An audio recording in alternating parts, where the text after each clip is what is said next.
Assalamualaikum warahmatullahi wabarakatuh. Apa kabar anak-anak soleh dan soleha? Semoga semuanya hari ini sehat dan tetap semangat untuk belajar hari ini. Hari ini kita sebelum belajar, kita tadi sudah berdoa bersama di kelasnya masing-masing. Hari ini kita akan belajar tematik, tema 3, subtema 2, wujud benda. Tujuan pembelajaran hari ini yaitu memahami bahan pembentuk benda, wujud benda, dan fungsi benda, menghitung satuan berat benda, dan mengetahui contoh sikap sederhana sehari-hari. Anak solih dan solihah, setiap benda memiliki wujud. Ada benda padat, benda cair, dan benda gas. Padat contohnya tas, buku, pensil. Benda cair contohnya adalah minyak, kemudian air.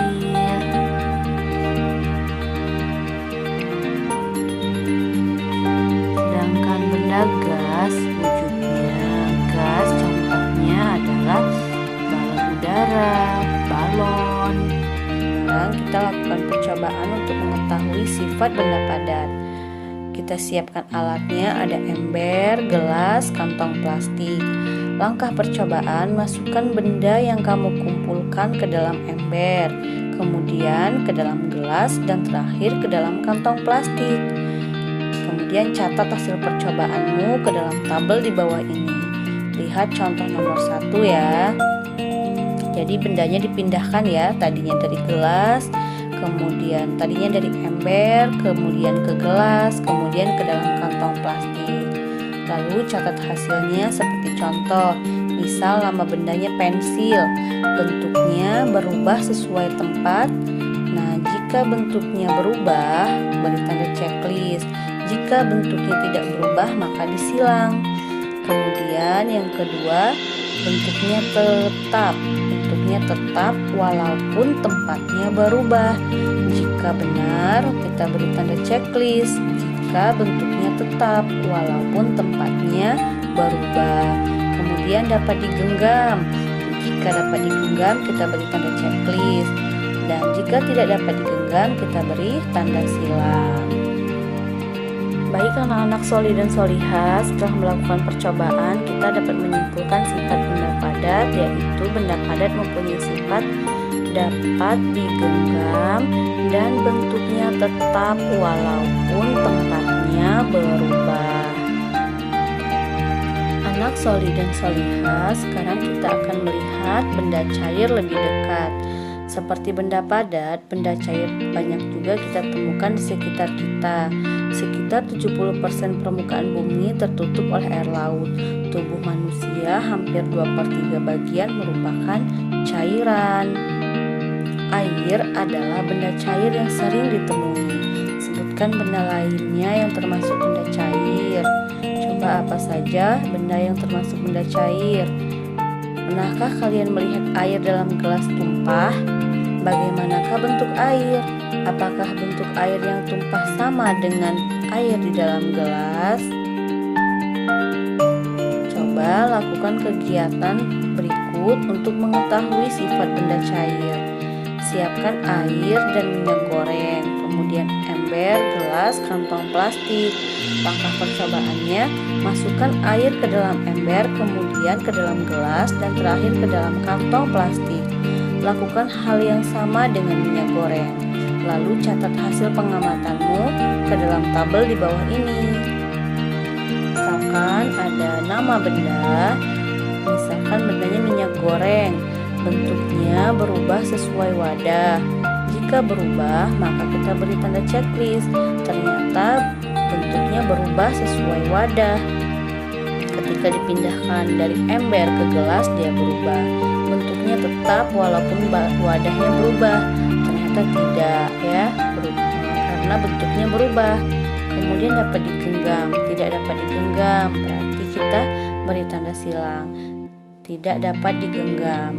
Tidak dapat digenggam, benar. Minyak goreng tidak dapat digenggam, kita beri tanda checklist. Nah, anak solih dan solihah bisa melanjutkan percobaan dengan benda yang lain ya. Baik anak-anak solih dan solihah, setelah melakukan percobaan kita dapat menyimpulkan sifat benda cair. Benda cair mempunyai sifat bentuknya berubah sesuai wadah dan tidak dapat digenggam.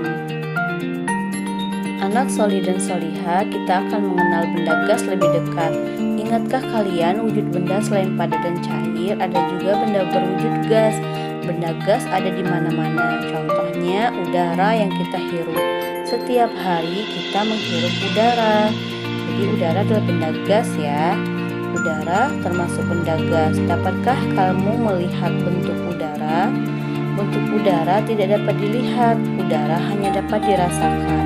Namun ada benda gas yang dapat dilihat. Contohnya adalah awan dan asap. Untuk mengetahui hal ini, kita akan melakukan percobaan sebagai berikut. Kita simak ya percobaannya. Untuk mengetahui sifat benda gas, ada alat yang disiapkan, kantong plastik bening dan balon. Langkah-langkah percobaan, tiuplah balon sampai mengembang.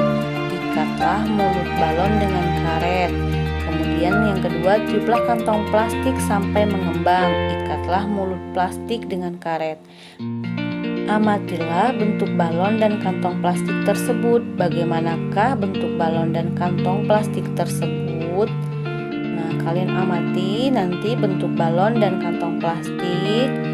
Setelah melakukan percobaan, kemudian lengkapi pada tabel berikut ini ya. Berikan tanda centang jika sesuai dengan sifat udara yang telah kalian amati. Misalkan nama benda balon. Bentuknya berubah sesuai wadah. Jika bentuknya berubah sesuai wadah, maka beri tanda checklist. Ternyata bentuknya berubah sesuai wadah. Kemudian bentuknya tetap walaupun wadahnya berubah. Jika bentuknya tetap, beri tanda checklist. Ternyata bentuknya tidak tetap, bentuknya berubah. Maka kita beri tanda silang, dapat digenggam. Kita beri tanda checklist karena balon dapat digenggam ya. Kemudian tidak dapat digenggam, kita beri tanda silang karena balon bisa kita genggam.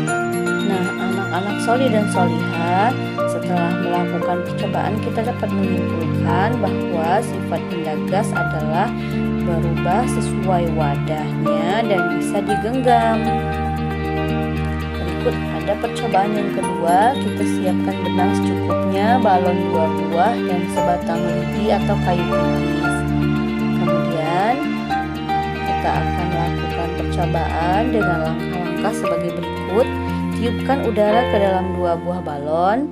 Kemudian tiupkan sampai kedua balon sama besar. Ikat setiap balon dengan benang. Sisakan benang dengan panjang secukupnya.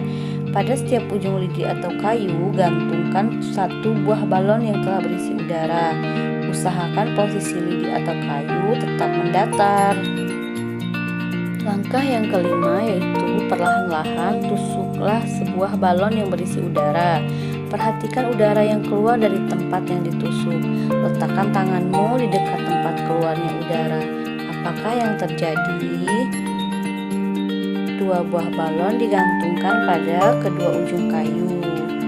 Kemudian sebuah balon dikempiskan dan kalian letakkan tangan di dekat tempat keluarnya udara.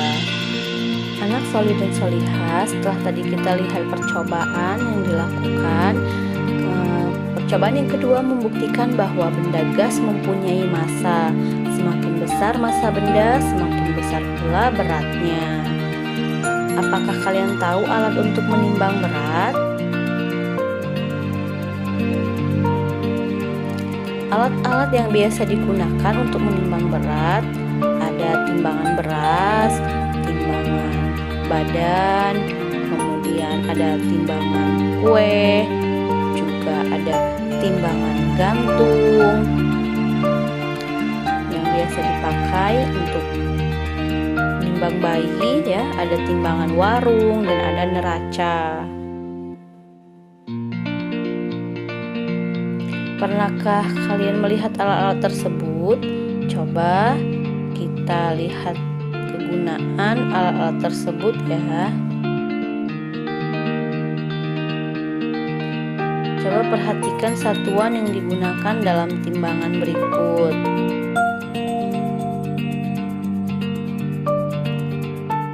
Apakah satuan berat pada alat tersebut? Satuannya adalah kilogram. Ini adalah timbangan ya. Anak solid dan soliha, kita bisa lihat ada gambar dan ada timbangan. Kita bisa cocokkan gambar dengan timbangan yang di sampingnya. Kita lihat yang pertama ada gambar bayi. Pasangannya yaitu timbangan yang tepat adalah yang nomor 5. Kita bisa tarik garis pasangan bayi dengan timbangan yang nomor 5. Selanjutnya yang kedua itu ada gambar telur. Pasangannya timbangan yang tepat adalah yang nomor 3. Benar ya, kita bisa timbang dengan nomor 3. Berikutnya adalah gambar nomor 3, itu gambar emas. Kita menimbang pasangannya dengan nomor 4 yaitu neraca. Berikutnya yang nomor 4 ada gambar tepung. Kita gunakan timbangan yang nomor 2 untuk menimbang tepung. Dan terakhir ada gambar beras. Kita gunakan timbangan nomor 1 untuk menimbangnya. Ada beberapa satuan massa yang sehari-hari disebut berat seperti kilogram, gram, dan ons. Ketiga satuan ini saling berhubungan.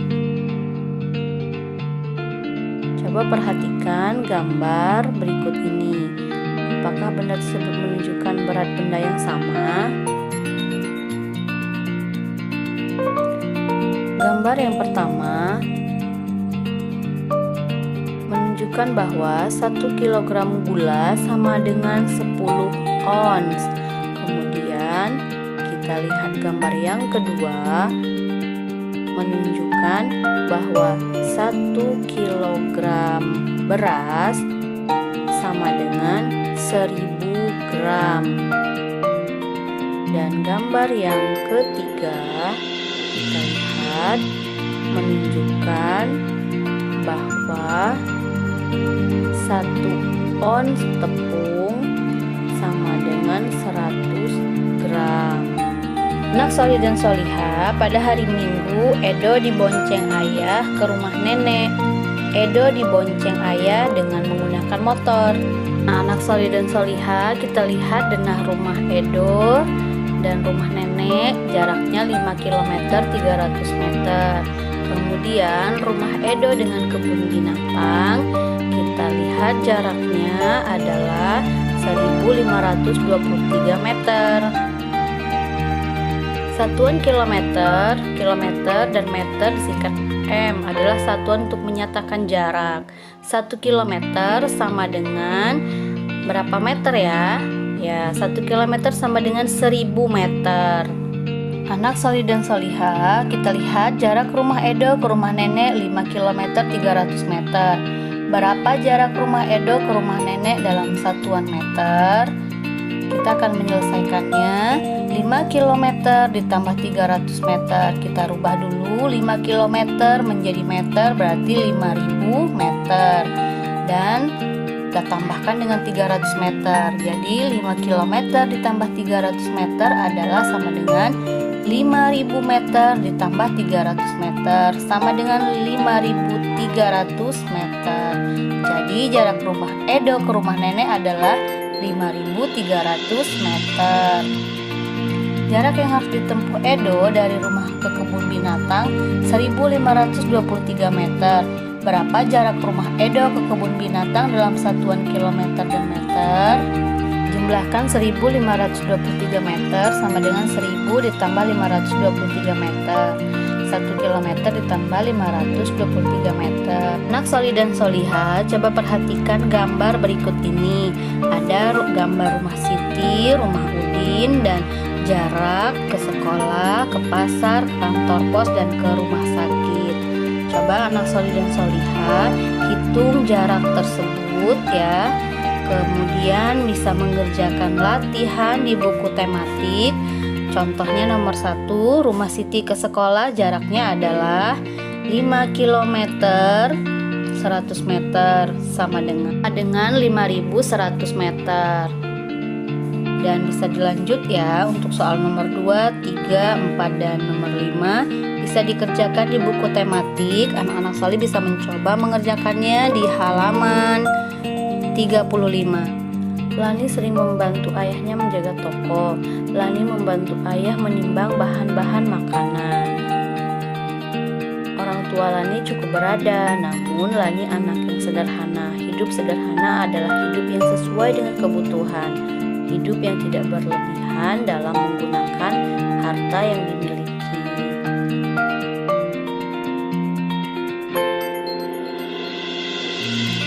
Coba diskusikan dengan anggota keluarga di rumah. Kata-kata berikut sesuai dengan hidup sederhana. Ada rendah hati, kemudian mubazir, pelit, secukupnya, boros, berlebih-lebihan, cermat, berbagi, dan lain-lain. Mengapa sikap sederhana penting diterapkan dalam kehidupan sehari-hari? Coba tuliskan pendapatmu di buku tematik ya, di buku. Baik anak-anak solih dan solihah, alhamdulillah materi hari ini telah selesai. Semoga bisa menambah wawasan dan pengetahuan kita. Terima kasih pada ayah dan bunda yang sudah mendampingi Ananda. Dan kita cukupkan untuk materi hari ini. Bu Guru akhiri. Wassalamualaikum warahmatullahi wabarakatuh.